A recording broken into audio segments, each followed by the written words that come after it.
ఇలాగైతే హైడ్రాను మూసేస్తాం, స్థలాల హక్కులను తేల్చే అధికారం మీకెక్కడిది? రాత్రికి రాత్రే నగరాన్ని మార్చేయలేరు. సెలవు రోజుల్లో కూల్చివేతలతో భయాందోళనలు ఎన్నిసార్లు చెప్పినా మారారా? ఎన్నోసార్లు అండి బాబు. హైడ్రాకి ఎంతమంది చెప్తున్నారు అంటే మీడియా ఛానల్ చెప్తున్నాయి, కోర్టు చెప్తున్నది, ఆడ ప్రజలు మొత్తుకుంటున్నారు. అయినా కానీ మరి ఎందుకో తెలియదు. శుక్రవారం నోటీసులు ఇస్తారు, శనివారం ఆదివారం గూలగొడతారు. దేనికోసమో అర్థం కాదు. ఇవాళ మళ్ళా మెయిన్ పేజీలో, ఈనాడు మెయిన్ పేజీలో హైకోర్టు తీవ్ర ఆగ్రహం, హైడ్రా ఇన్స్పెక్టర్ నిలదీత. ఇట్లయితే ఇక మొత్తానికే మూసేస్తాం. మంచిదే, మూసేసినా మంచిదే.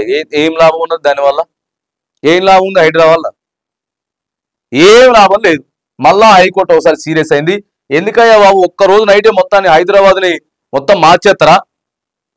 ఒక్క రోజున నగరాన్ని మొత్తం అభివృద్ధి చెందించేస్తారా? ఎందుకు అట్లా ఆగమాగం చేస్తున్నారు? అది కూడా సెలవు రోజులలో ఎందుకు ఇట్లా అని చెప్పి మరి ఎంత సీరియస్ అయినా మరి ఎందుకు అర్థమైతే లేదో అర్థం కావట్లేదు ప్రభుత్వానికి. మరి ఇంకెంతసార్లు చెప్పాలి, ఎన్నిసార్లు చెప్పాలి? అది కూడా మళ్ళీ పేద మధ్య తరగతి ప్రజల మీదకి పోతుంది. బుల్డోజర్ ఆడికి తోసుకుంటా పోతుంది.